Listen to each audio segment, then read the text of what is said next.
আর এই মুহূর্তে যে খবর আপনাদের জানাবো, বাংলাদেশে পরপর সংখ্যালঘু শিক্ষক অধ্যাপকের পদত্যাগ। এবার হুমকির মুখে উপাচার্য পদে পদত্যাগ অনুপম সেনের। বাংলাদেশের প্রিমিয়ার বিশ্ববিদ্যালয়ে উপাচার্য ছিলেন অনুপমের সঙ্গে আরও 4 আধিকারিক পদত্যাগ করেছেন। ইসকনের সমর্থক হয় অনুপমের বিরুদ্ধে ব্যাপক বিক্ষোভ হয়। অনুপম সেন উপাচার্য পদে তার পদত্যাগ। রাজীব চক্রবর্তী আমাদের প্রতিনিধি রয়েছেন আমাদের সঙ্গে। রাজীব, আমরা দেখছি বাংলাদেশের পরিস্থিতি সংখ্যালঘুদের জন্য দিন দিন আরও নিকৃষ্ট হচ্ছে এবং সেই মতো পরিস্থিতিতে দাঁড়িয়ে এই অনুপম সেনেরও এবার পদত্যাগ। কি কোন জায়গায় যাচ্ছে গোটা বিষয়টা?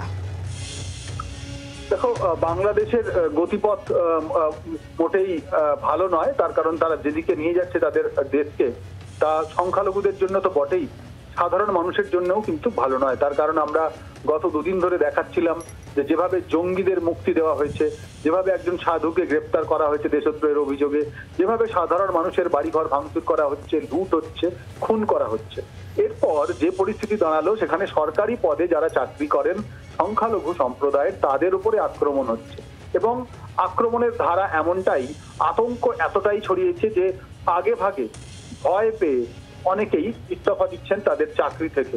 আর এই পরিস্থিতি একেবারে শিক্ষা প্রতিষ্ঠান, বাংলাদেশের যে বিশ্ববিদ্যালয়গুলি রয়েছে সেখানেও কিন্তু পৌঁছেছে। বড় বড় বিশ্ববিদ্যালয়গুলিতে সেখানে কিন্তু এই ছবি দেখা যাচ্ছে। যারা সংখ্যালঘু মানুষ, হিন্দু, খ্রিস্টান, বৌদ্ধ যারা চাকরি করেন, তাদের উপরে আক্রমণ সানছে সেখানকার একেবারে নৈরাজ্যবাদীরা। এবং এই নৈরাজ্য যেটা চলছে, এই নৈরাজ্য কিন্তু দিন দিন বাড়ছে। এটাই চিন্তার, কোথাও কমার নাম নেই, দিন দিন বেড়ে চলেছে। যে ঘটনার কথা তুমি উল্লেখ করলে, অনুপম সেন, তিনি বাংলাদেশের প্রিমিয়ার বিশ্ববিদ্যালয়ের উপাচার্য ছিলেন। তার বিরুদ্ধে অভিযোগ তিনি ইসকনের যে সাধু অর্থাৎ চিন্ময় কৃষ্ণ দাস, তিনি সংস্পর্শে ছিলেন, তার অনুগামী, এই তার সঙ্গে সম্পর্ক ছিল বা যোগাযোগ ছিল। এখন এই প্রশ্নে, যোগাযোগ রাখার প্রশ্নে বা কথা বলার বা সম্পর্ক রাখার তার প্রশ্নে যদি এখানে কাউকে চাকরি ছেড়ে দিতে হয় এবং উপাচার্য পদের চাকরি ছাড়তে হয়, তাহলে বোঝাই যাচ্ছে যে পরিস্থিতিটা কোন দিকে যাচ্ছে। শুধু অনুপম সেন নয়, তিনি উপাচার্য শুধু নন, এখানের অন্যান্য আধিকারিক অধ্যাপকদেরও চাকরি ছাড়তে বাধ্য করা হয়। এই খবর যখন ঘটছে তখন বাংলাদেশ বলছে ভারতের সংবাদ মাধ্যম তারা ভুল খবর প্রচার করছে, উদ্দেশ্য প্রণোদিত খবর প্রচার করছে। আসলে তো সেটা নয়। আসলে দেখা যাচ্ছে অনুপম সেনদের মতো খবর কয়েকটা ভেসে আসছে। ভয়ের এবং আতঙ্কের পরিবেশ সমগ্র বাংলাদেশ জুড়ে চলছে।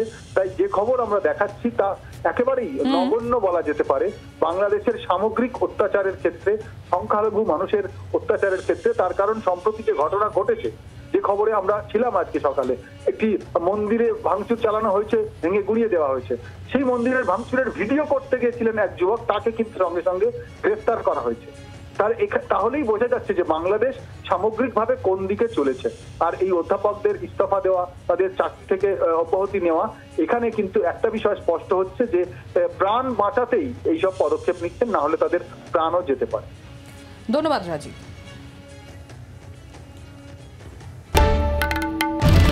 বাংলার আওয়াজ, বাঙালির আবেগ, জি 24 ঘন্টা।